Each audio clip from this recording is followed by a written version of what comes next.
We're onto the injectors on the Mercedes 651 engine. First thing I want to do is blow as much of this off as I can with the airline. The thing I love about the Clark Air from Machine Mart is you can change the end with the quick release ends. So you can have the small one and then the back one to reach into my 4 injector. I'm going to go in with the pick and start breaking some of this up.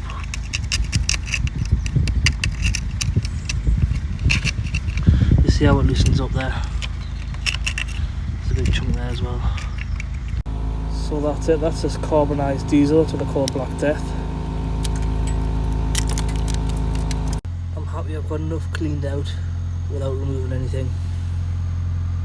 It's still bad, but I'm going to start removing fuel pipes, leak off pipes and the wiring harnesses.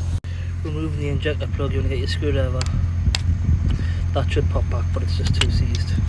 That's come out there, and there should be a little bit of plastic in the back of the injector there, that's it. That little bit of plastic comes out too. That's the plastic from the injector, that's just the end of the plug. And it sits like that. Cracking off these injectors, the 17 mils. These sockets I use, I just cut down. Sometimes they don't get it like that, watch. So I do have to stuff in my spanner there.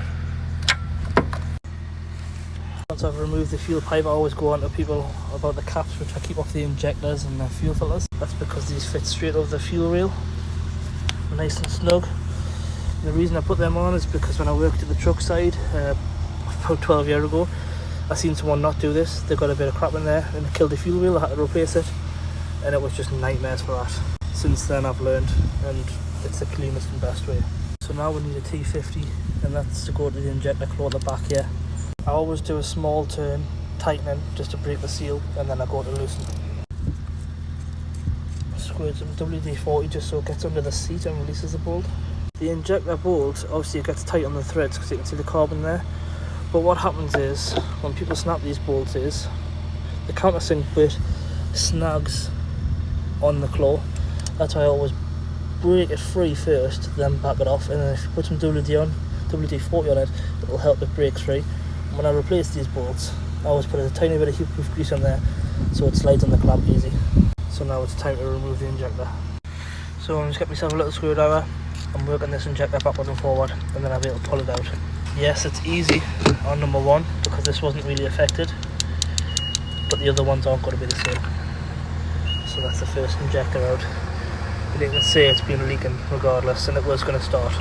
So with the injector, just take the cup washer off. This injector isn't too bad, just use a soft wire brush. I'll clean up around the tip and where it's stored a bit of carbon there. So that's one injector cleaned. Still see the cool on the top, now that it really matters.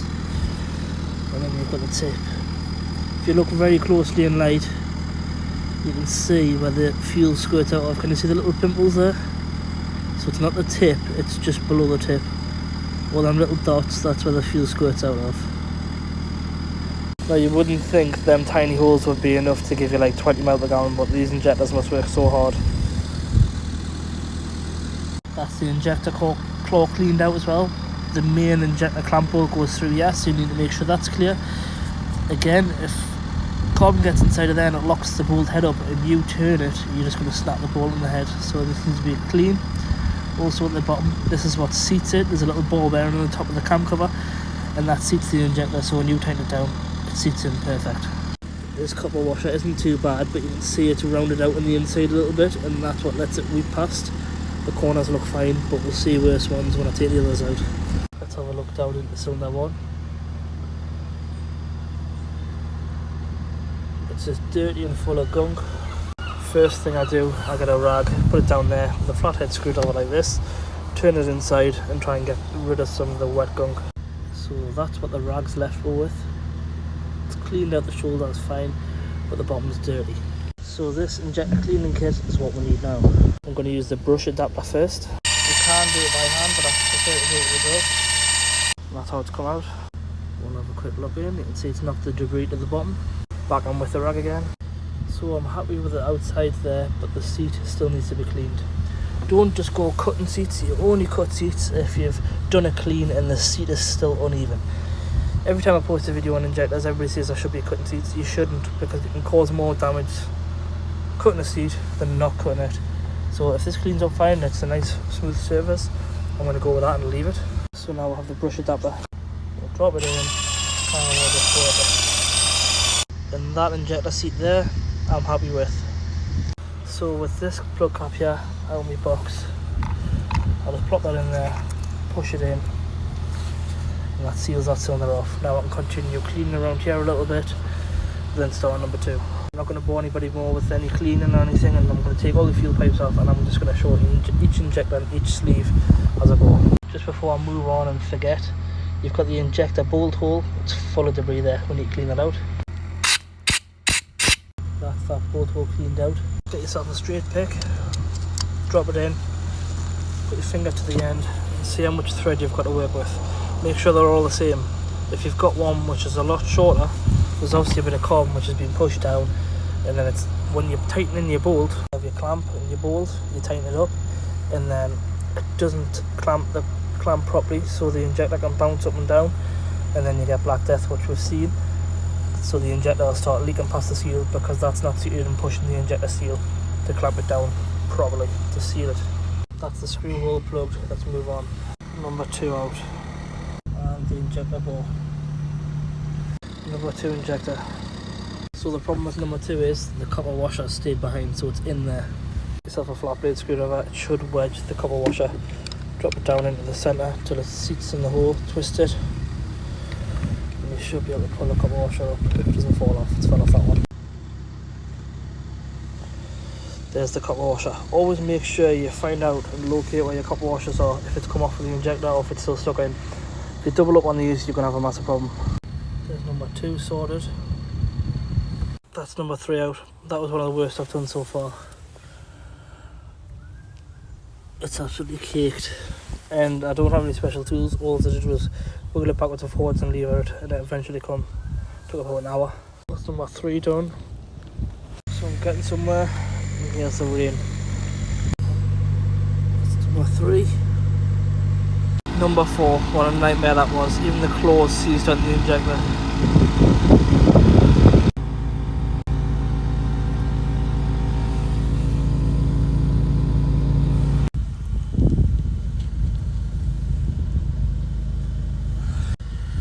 We're getting there.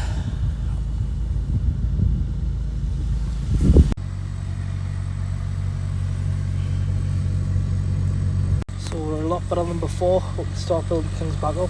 So this is number 4, the hardest to clean up. It's still looking dirty, but it's actually clean, as in there's no stuff stuck to it. New copper washer on the end, new bolts. I put some injector grease on the injector, and what I mentioned before about the shoulder and the bolt, I do that so when it sits in there it doesn't snug up and snap the bolt. That's 1 in. I'll repeat putting the next 3 in. I only put them in high tide first, then I get the fuel pipes on, and then I snug up the injector bolts. That's the 4 injectors back in. That's how it should look without black death. The rain's not good today. It's a good job waterproof. That's the injector pipes back on now. Let's need to torque up the injectors. So the first torque setting's 15 Newton meters, then 90 degrees, 90 degrees. So you torque it up, and then you do literally 90 degrees with your ratchet twice. So the last bit's the cam sensor and the leak off pipe. The leak off pipe just needs to be pushed into the injectors. So that's all the pipe work, plugs and everything back on. I'll put the airbox on for the map sensor and the mass airflow sensor, and we'll start it up. So I've cycled the ignition a few times. We'll see how she starts. This is the first start up.